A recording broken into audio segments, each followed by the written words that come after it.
Hello, everybody. How are you today? How are you enjoying this quarantine? Huh? Well, let's talk about business here, right?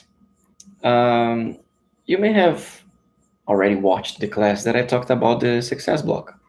I just ask you that if you have not watched it yet, pause this class here, go back to the virtual environment, watch that class, and only then come watch this one, okay? This class here will make more sense to you if you have already attended the other one. Okay, so come on. Um, I will explain why am I asking about the success block. First of all, do you remember what the success block teaches us? Tell me, what does it teach us?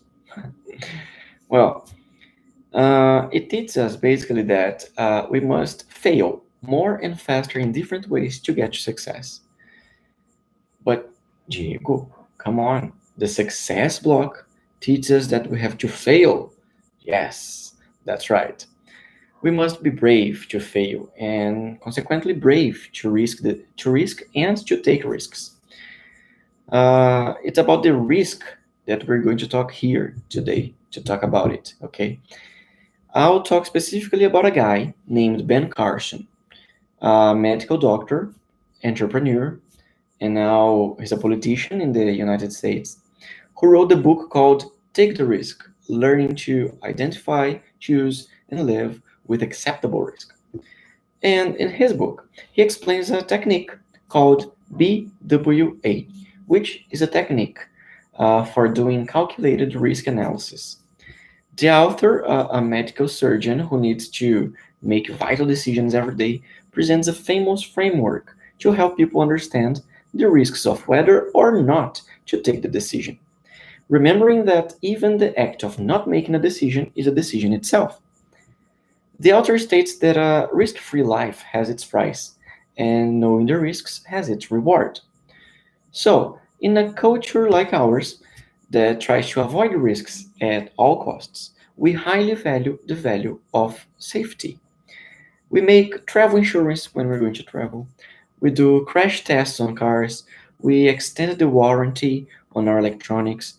But by protecting ourselves from risk, we lose the great adventure of life, of living life to its full potential. Ben Carson had a risky childhood on the streets of Detroit and is now at risk every day by performing highly complex neurosurgery. With these personal and inspiring examples, Dr. Carson invites us to face the risks present in our lives.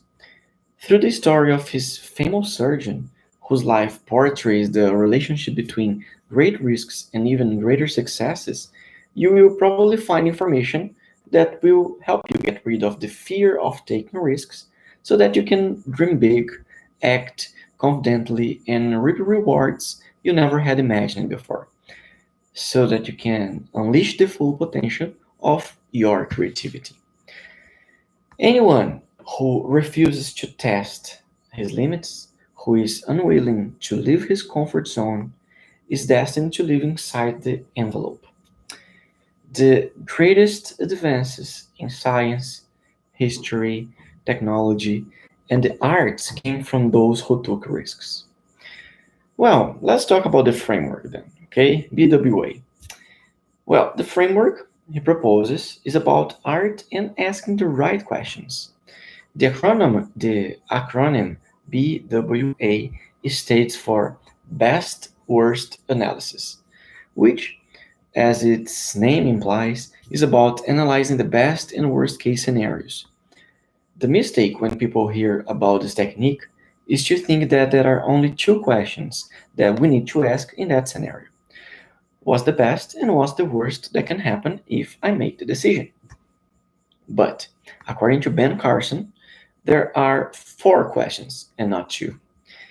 Assuming that not making a decision is also a decision, Carson proposes the framework with the following questions.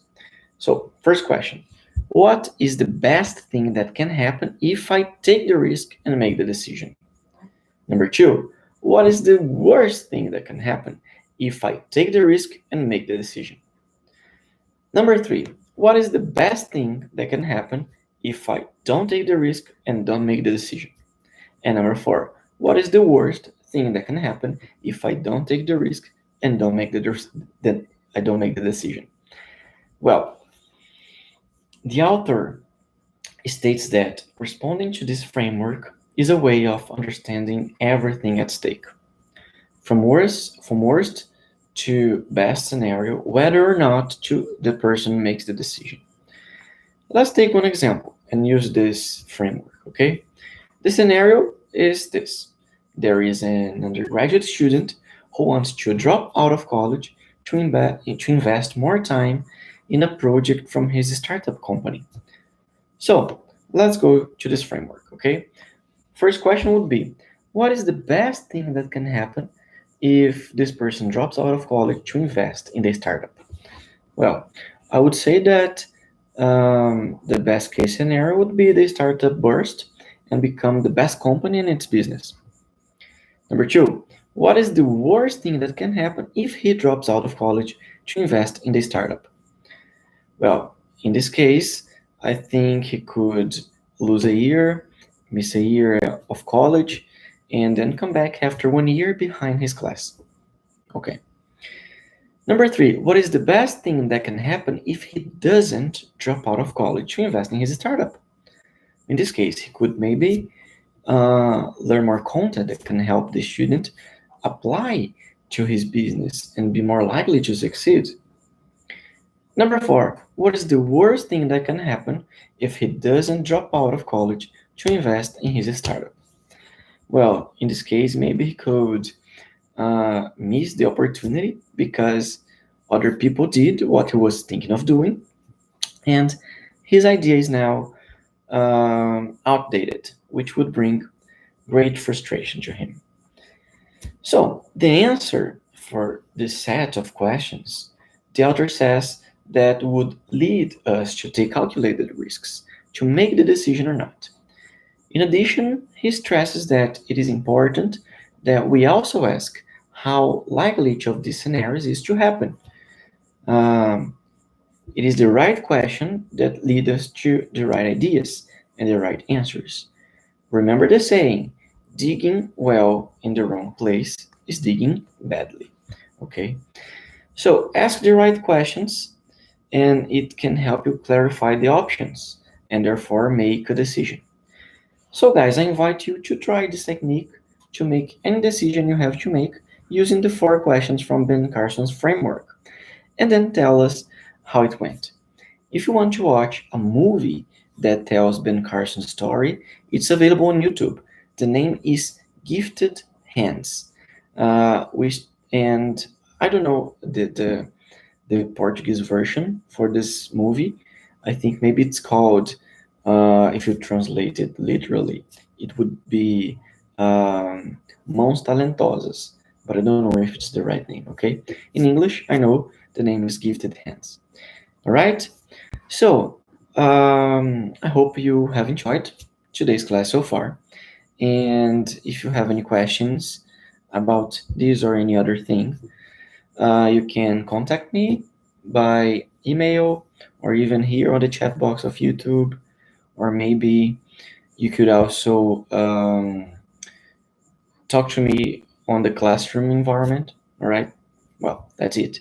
So today's class, we talked about BWA, a technique for analyzing risks and therefore making decisions. Okay. Try it at home.